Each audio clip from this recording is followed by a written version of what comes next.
Hey, what's going on guys? In this video I'm going to be doing a comparison of the Samsung Galaxy Note 4 up against the HTC One M8. Starting with the notification light, we have the Note 4 on the left, and you'll notice that it's fairly large compared to the one on the HTC M8.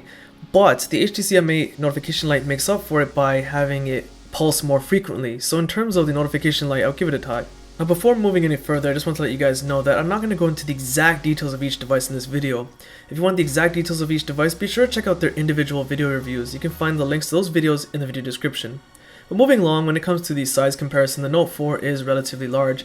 And if I stack up the HTC M8 on top, you'll notice that in terms of length and width, the Note 4 is significantly larger than the M8. But when it comes to thickness, the M8 is 0.9 millimeters thicker than the Note 4. For its size, the Note 4 is relatively light, weighing in at 176 grams, whereas the One M8 weighs 160 grams. So the One M8 is a lighter of the two devices. Apart from the small difference in thickness, the One M8 is smaller than the Note 4. Not only that, it's slightly lighter than the Note 4 as well. This makes the One M8 the more mobile of the two devices. When it comes to comfort, the One M8 is rather comfortable to hold, mainly because the edges at the back are curved, so they kind of arch with your hand when you hold it. It feels rather natural. Although one problem is that the sides are a little slippery because they are metal, so there's a fear it might slip out of your hand sometimes. But despite its large size, the Note 4 has its own advantages. You see, this faux leather at the back makes it very comfortable and smooth to hold in the hand. And despite the Note 4 having metal sides and being larger than the HTC M8, it's still easier to grip than the M8. But when it comes to appearance, there's no competition at all. The HTC M8 is the more attractive of the two devices. And if for those of you who are curious about which live wallpapers are being used on the device, be sure to check out their links to the wallpapers in the video description. While in the discussion of the body, one important thing to mention is that both devices are not dust and water resistant, especially with the HTC M8 not having any access to the battery. It's a bit of a disappointment.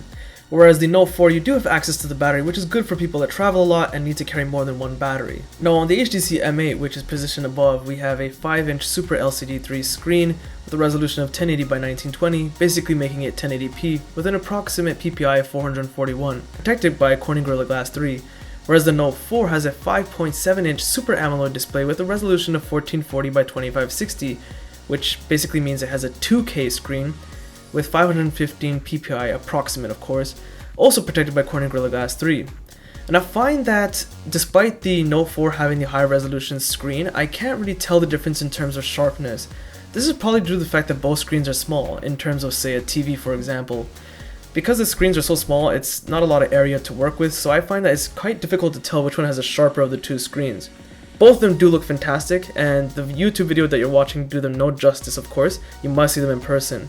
However, one thing I do notice that the camera won't pick up, so you guys won't notice as much as my eyes as I'm looking at both of them, is that they're both set to the same brightness level, but the Note 4 screen is just naturally brighter, even at the same setting as the HTC One M8. Not only that, I noticed there's a lot more color pop on the Note 4. Samsung likes to do this with their devices, especially considering it uses AMOLED technology. It's not to say that the M8 colors are bad, it's just that they look a bit more realistic, whereas the Note 4 has a lot more color pop. So in terms of sharpness, they're pretty equal. In terms of color pop, the Note 4 is better, but in terms of natural colors, more realistic looking, the M8 is better.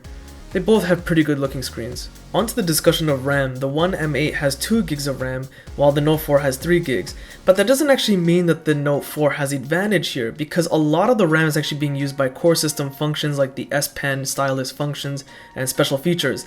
So despite the Note 4 having more RAM, a lot of it's being used, so I'll give the RAM a tie. On to the discussion of gaming and GPU performance. Coupled with the processor power, the One M8, which is what you're seeing right now, performs amazing.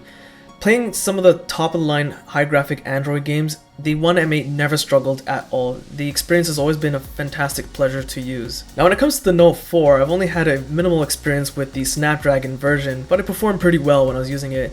I actually have the Exynos version, and again, just like the HTC One M8, there's next to no lag with the best high-graphic Android games. It really does perform fantastic. Both devices perform on equal grounds when it comes to gaming performance and processor power for gaming. And of course, gamings will push the processor and GPU to their max potential. and notice no lag and expect both devices to last for years to come with the best Android game. When it comes to day-to-day usage, the HTC M8 is extremely fast and extremely responsive. In fact, I have to say that up until now, it is still the most fastest and most responsive device I have ever used. Whether it be a tablet or a smartphone, it just performs fantastic and beats a lot of other devices out there on the market. Now, that's not to say that the Note 4 is slow. It's actually very responsive, as you can see. It's just that when it comes to gaming performance, it's equal to the M8. But when it comes to just, say, switching tasks and apps, it's just a tiny bit, fractions of a second slower than the M8. This is why I say that the M8 is still the most responsive device I've ever used. Now, when it comes to connectivity, both devices are relatively the same for the most part. They both support GPS, Bluetooth, Wi-Fi, which supports A, B, G, N, and AC signal, DLNA, Miracast for wireless mirroring of your device to your TV, for example, LTE speeds, and of course both devices also have a built-in IR blaster, which means you can use either device as a remote control for your TV. But the Note 4 has one minor advantage, and that is called Download Booster, which allows you to combine your LTE and Wi-Fi speeds together to download files off the internet that are 30 megabytes in size or bigger. Of course, that doesn't work with Google Play app downloads though. On the back of the Note 4, we have a 16 megapixel shooter which performs amazing. What you're seeing now is a camera sample with the Note 4 video recording, and it takes videos in 4K video, which is 2160p. It takes pictures in fantastic quality, of course in good lighting conditions.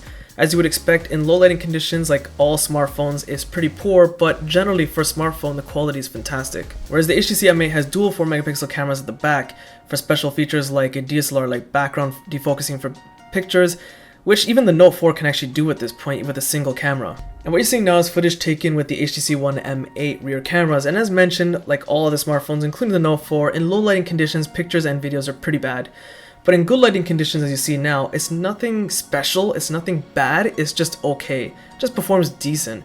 However, the Note 4 camera is a far better selection when it comes to rear camera performance compared to the One M8. What you're seeing now is a sample clip taken with the front-facing Note 4 camera. Ignore the audio and how it doesn't match with my lips. I've actually removed the audio from an older clip. I just wanted to show you the general picture quality. The Note 4 has a 3.7 megapixel front-facing camera which records in 2560 by 1440, which is 2K. However, the clarity is nothing special, it's just decent for a front-facing camera. And what I noticed is that there's a bit of a warping effect that is present on a lot of front-facing cameras, but it's a little bit more noticeable, I find, how my head is not proportionate to my shoulders. My head just looks a lot smaller compared to my shoulders, and I just find it a little bit odd with the Note 4. Nothing that'll ruin the experience, but it is a bit noticeable. And again, ignoring the audio because it has been ripped, this is an older clip taken with the front-facing camera, the 5 megapixel shooter on the HTC One M8, and I have to say that the HTC One M8 still has one of the best front-facing cameras, and yes, it is better than the Note 4 front-facing camera. Okay, so what I'm going to do at this point is my usual speaker comparison test. So both devices have their volume maxed out. They're both playing the exact same video from my YouTube channel. It's actually the review video of the Note 4, and you can find the link to it in the video description. And they're playing from the exact same location on the video as well, to make it very fair. So when I play the Note 4, you're going to notice me pick it up because its speaker is at the rear, whereas the HTC M8 has dual front-facing speakers. Okay, so let's start with the Note 4. 515 ppi with Corning Gorilla Glass 3. So not only is it super sharp, but thanks to the Super AMOLED technology, the colors pop, it's very saturated, look fantastic, the screen overall. And of course, viewing angles are also superb if you want to have a group of people. Okay, so this time for the HTC M8. 515 ppi with Corning Gorilla Glass 3. So not only is it super sharp, but thanks to the Super AMOLED technology, the colors pop, it's very saturated, look fantastic, the screen overall. And of course, viewing angles are also superb if you want to have a group. Okay, so what I'm noticing is that despite the Note 4 having a single speaker, it's very loud, it's very impressive, but the HTC M8 is still louder. Not only that, the sound being distributed from the HTC M8 dual speakers is a lot sharper and a lot clearer, whereas the Note 4 has a little bit of distortion as you would expect on max volume. The HTC M8 still has the best speakers on a smartphone, to my opinion. In the One M8 we have a 2600 milliamp battery, and about a day and a half usage I'm able to get about an hour and a half talk time, sometimes 2 hours, and roughly 2 hours of on-screen time, and that includes a bit of YouTube, which is using the bandwidth, and of course that means the speakers are running, checking emails, Facebook, you know, just regular day-to-day usage. And of course it has two power saving modes which reduce the performance of the phone but increases battery performance greatly. Now of course the Note 4 has a 3220 milliamp battery, it's much larger, and in about the same day and a half it can get about the same talk time on the phone, but I get almost double the amount of screen time usage, despite the screen being bigger and it having to power more pixels.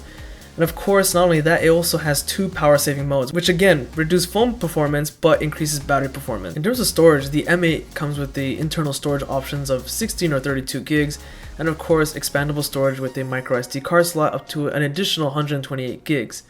Now the Note 4 comes with the option of additional storage with a micro SD card slot with an expandable storage of an additional 128 gigs. However, for the internal storage, you only have the option of 32 gigs. Which is a little disappointing for people who want a bit more options available. The interface of the M8 is very easy to use and very easy to navigate, even for people that are new to smartphones. For example, when you first get the phone, you get pop-ups everywhere telling you how to use the camera app, for example. It's easy to navigate and get around. However, with this simplicity, there's a bit of a con because you don't have many exclusive HTC features available on the M8. Whereas with the Note 4, the situation is quite the opposite. You see, you actually have too many things going on. For example, in the notification, you always have S-Finder, Quick Connect, and the brightness levels. And you can't remove these things, it's very in your face and very annoying. And the general interface can sometimes be a bit overwhelming, like the system settings menu. There's a lot going on here. Thankfully, with this many things going on and kind of intrusive, you also have a lot of exclusive Samsung features that work very well, like the stylus responsiveness, the stylus apps, and functions that are built in, a heart rate sensor at the rear of the device, increasing the screen touch sensitivity so you can use a glove with the phone, a fingerprint scanner for additional security, and this is just a fraction of the main exclusive features available. Okay, so that's a wrap up of the Note 4 against the HTC M8 comparison. Now, a lot of people might be wondering what my personal opinion is, or maybe they don't, but I'm gonna give it to you guys anyway. Well, this is a personal opinion of mine. It doesn't actually reflect what you might have to think. I have to choose the Note 4 as my personal favorite of the two devices. Don't get me wrong though, the HTC M8 is a fantastic device. In fact, it was my primary device for over half a year. And it was until, well, I got the Note 4. The Note 4 is now my new primary device. I just find that, well, I got used to the size of the device. You actually get used to it fairly quickly, and I have fairly large hands too. But I just find that the overall functions of the device work great, and if I don't want to use them, I just don't activate the features. It's simple. You can control them. Although the system settings menu and a little bit of the interface is a cluttered mess, that's always been a problem with a lot of Samsung devices. Hopefully they'll fix that one day, or some decade, but whatever. Overall, I find it to be my favorite device so far. That doesn't mean to say that the HTC M8 is a bad device. Like I said, it's my primary device for a long time. In fact, it's one of my most favorite devices I've ever used. It's very simple, it's very fast and responsive, it's straight to the point, no nonsense type of device. It actually is kind of like a Nexus device, but just a little bit better in some ways, except for the camera. That was probably the biggest downfall with the M8. It's just the camera was a little bit disappointing, but you can get past that honestly. So overall, I find that both devices are fantastic and they're both great devices. Be sure to check out their individual video review videos and gaming demo videos, camera sample videos, all the other good stuff. You can find links to those videos in the video description. And that's pretty much it. If you guys also found this video useful, be sure to check out my Facebook, Google+, Twitter links, also in the video description. Hit the like button, it does help. Subscribe, and thanks for watching.